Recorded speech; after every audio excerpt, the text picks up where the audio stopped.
Hello everyone, welcome to my YouTube channel. I wanted to do a voiceover for this video. However, my living situation is quite loud, so instead, I opted for this artificial voice-to-text voice. Welcome back to the channel, everyone. Deadlance here. As you watch the blank, unyielding expanse of this smooth Bristol board slowly transform, I want to take you on a bit of a journey completely outside my usual wheelhouse. If you've followed my work, you know where I usually live creatively. I live in the grit of high fantasy, the rusted wreckage of post-apocalyptic, techno-barbarian wastelands, and the heavy, dynamic shadows born from a deep love of 1990s comic book aesthetics.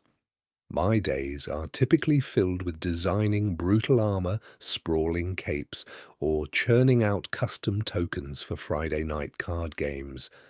But today, we are doing something entirely different.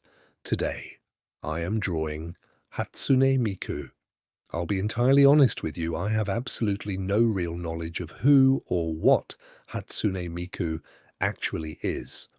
To me, she is a visual phenomenon, a character I've seen flash across screens, convention floors, and internet banners for years. Before putting pencil to paper for this piece, I gathered a handful of reference photos just to understand the visual mechanics of the character. I don't know her lore, I don't know her music, and I don't know the world she inhabits. But as an illustrator, that is sometimes the most liberating place to start. When you are stripped of the context, the narrative, and the cultural baggage of a character, you are left with pure shape, pure design, and pure visual language. You are left with the raw mechanics of making art. You look at the reference and you don't see a pop star. You see an architectural challenge. You see massive, sweeping arcs of teal. You see a futuristic, almost geometric take on a school uniform. You see lines, contrast, and balance. And more importantly, for this piece, you face the fascinating challenge of taking a character who is fundamentally, conceptually, and visually digital, and translating her into the unforgiving, messy, and deeply tactile realm of traditional media. There is a specific kind of magic in dragging physical tools across a physical surface to render something born of ones and zeros. As the time-lapse speeds through the initial structural phase, you can see the skeleton of the piece coming together. This is just standard graphite on smooth Bristol board. Bristol is, without a doubt, one of my favourite surfaces to work on. It lacks the tooth of watercolour paper or the grain of wood, offering a slick, flawless runway for pencils and inks. When you approach a character you don't know, the initial sketch is an act of translation.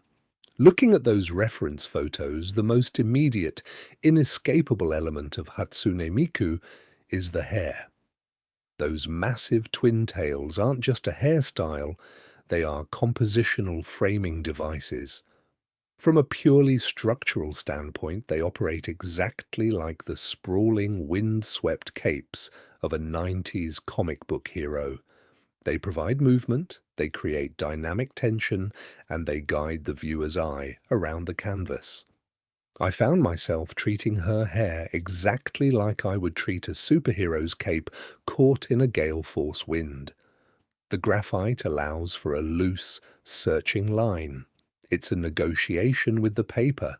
I'm trying to find the flow of those gravity-defying ribbons of hair, establishing the anchor points on the head, and figuring out how they drape and whip through the negative space.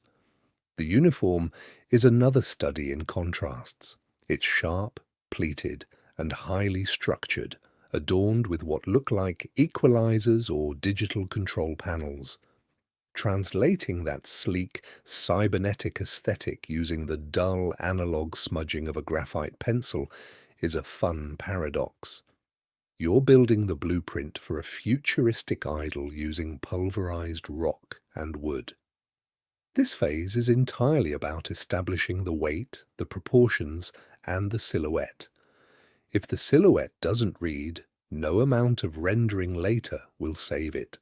With the ink fully cured, we move into the color phase. The medium of choice today is alcohol markers. Working with alcohol markers on smooth Bristol is an absolute joy, but it requires a strategic mindset.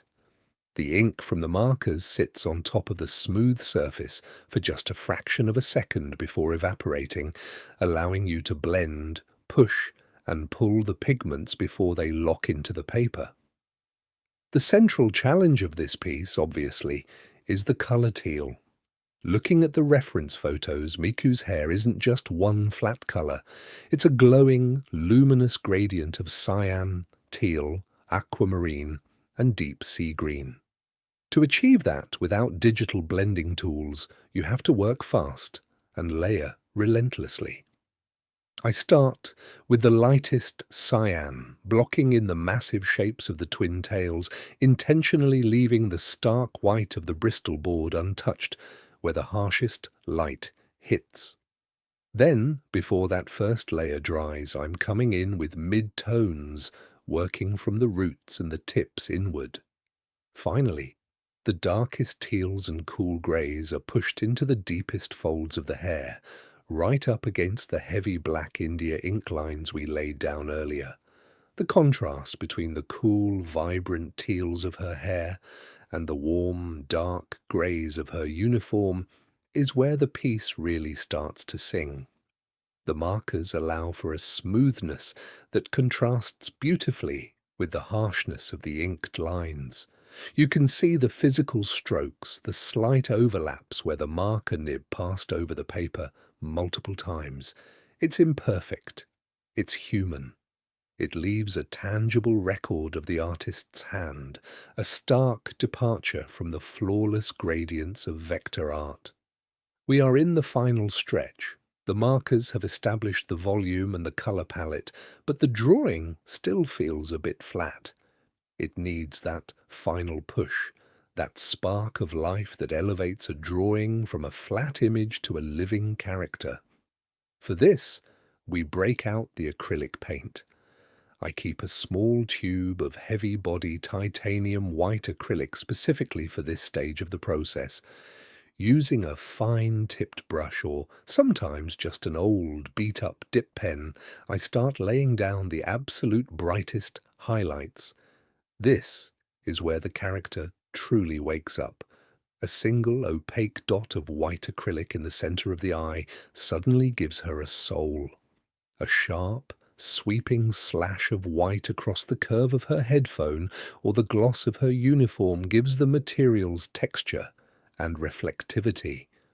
Because Miku has so many seemingly glowing, cybernetic elements in her design, the acrylic paint is crucial.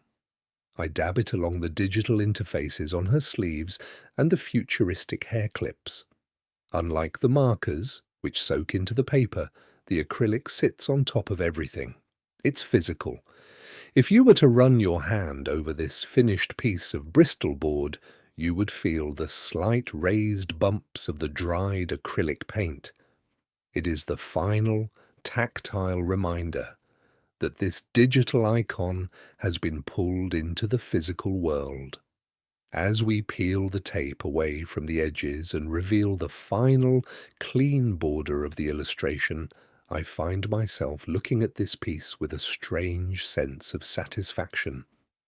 Drawing something you have no prior connection to is an incredibly healthy exercise for an artist.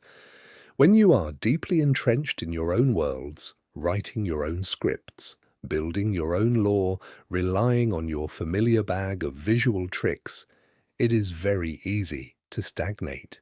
You start taking shortcuts. You draw the things you are comfortable drawing, stepping entirely out of that comfort zone to draw a character like Hatsune Miku forced me to engage with shapes, palettes, and design philosophies I rarely touch. It forced me to figure out how to translate glowing digital cyan into alcohol ink and how to turn floating, weightless anime hair into structurally sound, ink-heavy comic art. I still don't know her music, I still don't know the story behind the virtual idol, but I know the geography of her design. I know the exact blend of markers required to hit that signature teal, and I know how the ink flows around the sharp pleats of her uniform. For those of you watching the VOD across the various platforms, I highly encourage you to try this. Pick a character from a franchise you've never engaged with. Don't read the wiki. Don't watch the show.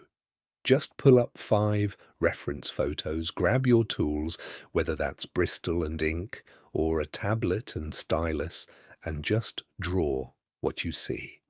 Let your own stylistic biases filter the design.